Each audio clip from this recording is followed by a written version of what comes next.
3.3 bandwidth extension. The telephone invented by Alexander Graham Bell was intended to deliver voice signals, that is, the human voice. The object of communication was the human voice. Since then, communication has evolved into digital communication that processes digital signals. The traditional bandwidth required to transmit a voice coded as a digital signal is approximately 64 kHz.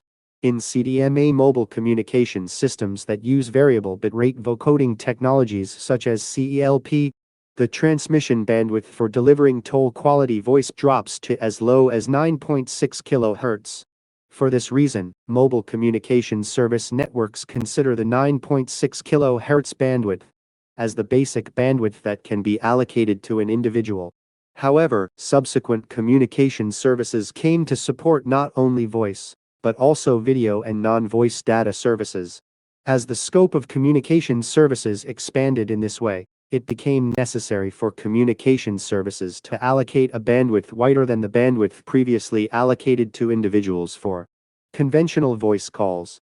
Data services must use tens or hundreds of kbps, or even several mbps, depending on the occasion. For such data services, it became necessary to find ways to secure the additional bandwidth that must be allocated to an individual. Additional bandwidth refers to the extension of the band used by an individual user, as the bandwidth that can be allocated to a single user now includes data calls in addition to basic voice calls. I would like to distinguish the meaning of this by using the word extension to differentiate this method from bandwidth spreading. There are two main methods used for bandwidth extension. The first is to bundle several basic bands together to secure the required bandwidth. The second method is to establish an additional channel for data services, separate from the channel for voice. This additional channel is called a supplemental channel, and it creates a code channel using a different spreading factor than the basic voice channel. The first method services in IS-95B. This is a method of allocating multiple voice signal bandwidths to a single user who requires a data channel. In CDMA, a channel refers to a code channel. The MDR service allocates several code channels to one user. Therefore, that user can use a bandwidth that is n times wider than the previously allocated bandwidth. Here, the n-1 channels allocated in addition to the basic channel are called supplemental code channels SCCH. Assigning several code channels to one person is achieved by mapping multiple code channels to an individual's specific code. These channels, created by concentrating several code channels for a single person, are also referred to as logical channels because they are logically constructed. This is illustrated in Figure 3-5. In practice, IS-95B extends the number of code channels used for bandwidth extension up to 8.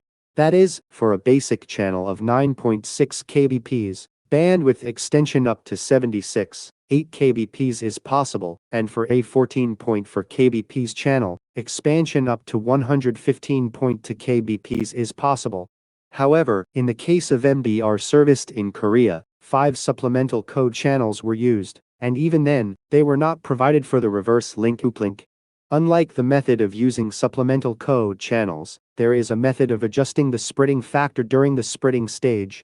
In conventional spreading, one information data bit corresponds to one period of a 64-length Walsh code.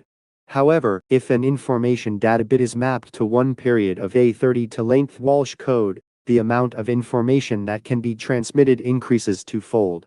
Of course, as the amount of information doubles, the processing gain decreases by half. In this manner, the extension rate can be adjusted by modifying the period of the Walsh code that creates the spread code channel. Therefore, to obtain a supplemental channel that is 16 times the basic bandwidth, one can use a for-length Walsh code, which has a period 16 times faster, specifically 1/16 the period of the basic, 64. Length Walsh code. In this case, since the processing gain of the spreading decreases, the noise performance of the data transmitted through the code channel with the shortened Walsh period will drop. In other words, the probability of bit errors increases. A channel generated by adjusting the spreading factor in this way is called a supplemental channel, or SCH. SCH is an abbreviation for supplemental channel.